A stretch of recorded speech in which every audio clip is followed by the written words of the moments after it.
Shalom, bertemu lagi dengan Renungan Hati, masih membahas di dalam Injil Yohanes pasal yang ke-6 ayat yang ke-66. Mulai dari waktu itu banyak murid-muridnya mengundurkan diri dan tidak lagi mengikut dia. Hari ini secara khusus kita berbicara tentang disersi atau mundur. Ketika kita berbicara disersi, maka kita dibawa kepada dimensi dunia militer. Ada seorang tentara yang diutus di sebuah tempat pelayaran atau tugas, tetapi kemudian dia mundur atau meninggalkan tempat tugas mereka, maka dia dinamakan disersi. Dan biasanya dia akan dicari dan diajukan di pengadilan militer, dan di sana ditentukan konsekuensi, entah dia dipecat atau dihukum. Bapak Ibu yang kekasih di dalam Tuhan, awal-awal ketika Yesus menciptakan sebuah demonstrasi mujizat yang spektakuler, maka beberapa orang menjadi terpesona dan tertarik. Mereka selalu memiliki sebuah keinginan yang sangat kuat untuk mencari dan mengikuti Yesus.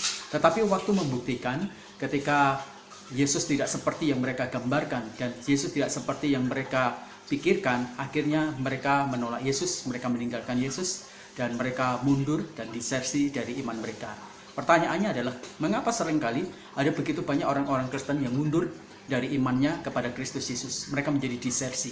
Yang pertama, karena mereka membangun iman mereka di atas dasar mujizat.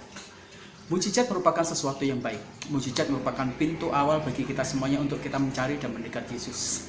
Di mujizat itu kemudian seharusnya membimbing kita semuanya untuk mengenal Kristus Yesus lebih dalam lagi. Mujizat menolong kita semuanya untuk bertumbuh dan kita belajar untuk sungguh-sungguh mengenal Dia, sehingga pada akhirnya kerangka iman kita dibangun pada dasar yang benar, batu karang Kristus Yesus itu sendiri, dan bukan kepada mujizat. Mujizat seringkali membawa kita kepada fluktuasi, hal-hal yang seringkali membawa naik dan turun pada iman kita semuanya. Sejarah bangsa Israel telah memberikan sebuah kesaksian bagaimana hidup mereka setiap hari diwarnai dengan mujizat. Tetapi toh ternyata mereka tidak bertumbuh di dalam iman mereka kepada Tuhan.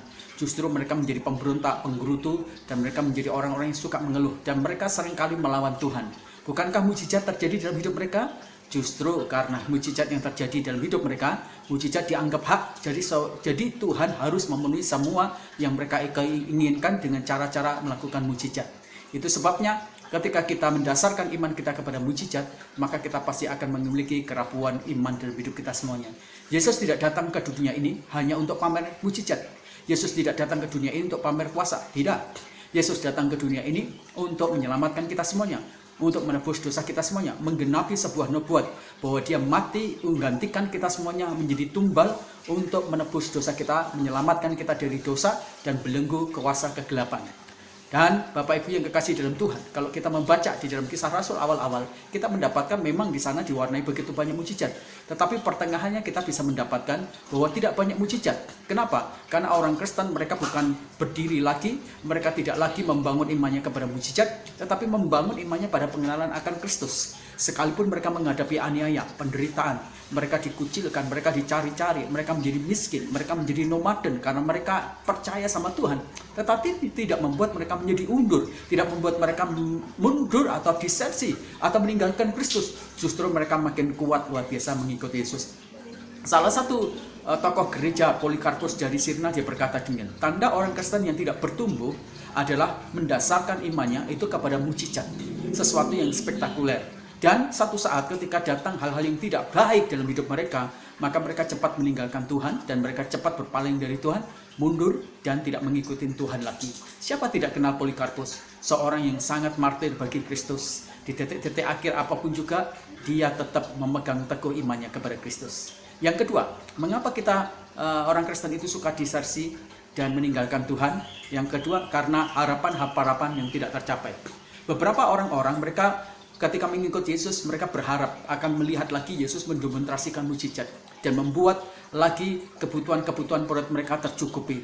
Mereka ingin melihat Yesus itu menyatakan kuasa yang begitu spektakuler dalam hidup mereka. Tetapi ternyata Yesus tidak tergoda.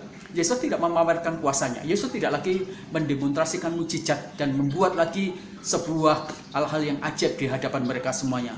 Orang berkata bahwa mujizat itu merupakan golden time. Betul, mujizat itu merupakan golden time untuk permulaan. Tetapi menjadi tidak golden time ketika itu dijadikan sebuah rujukan untuk kita mengikut Yesus. Kenapa? Karena mujizat ternyata menjadi begitu sangat rapuh ketika kita berhadapan dengan sesuatu yang tidak sesuai dengan apa yang kita harapkan, maka kemudian menjadi rapuhlah iman kita. Yesus betul-betul tidak memenuhi rasa keinginan mereka semuanya.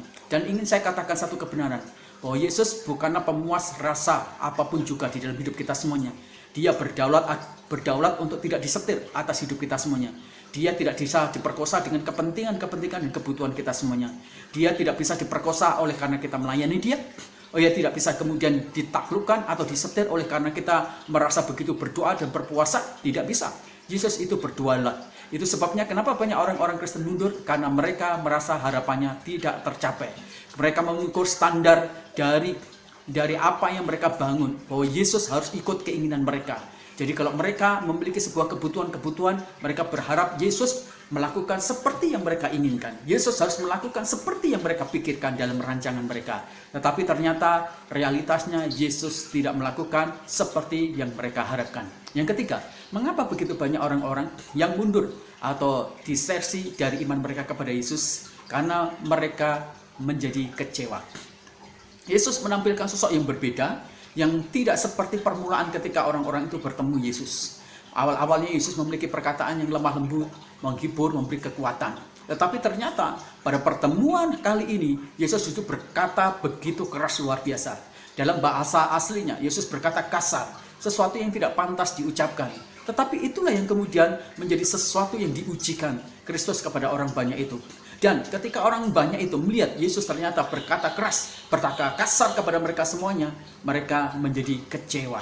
Dan kekecewaan itulah yang kemudian membawa mereka semuanya dan mengekspresikan secara nyata bahwa mereka tidak lagi suka kepada Yesus. Kekecewaan membuat mereka tidak suka Yesus dan mereka kemudian meninggalkan Yesus, mereka menolak Yesus, mereka mundur kepada Yesus. Bahkan sekelas Yohanes Pembaptis yang telah mendahului pelayanan Yesus dan menjadi orang yang membuka pintu bagi kehadiran Yesus, ternyata dia pernah kecewa.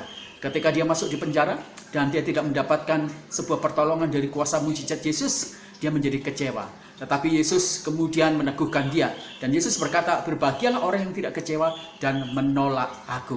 Nah, Bapak Ibu yang kekasih di dalam, saya berharap kita semuanya menempatkan diri kita menjadi orang Kristen yang betul-betul membangun iman kita di dasar yang kuat. Jangan membangun di dasar pasir, tapi bangunlah di batu karang yang hidup, yaitu Yesus Kristus. Maka kita pasti akan menjadi berkomitmen dan tidak akan pernah menyerah dalam situasi buruk apapun juga. Tuhan memberkati kita.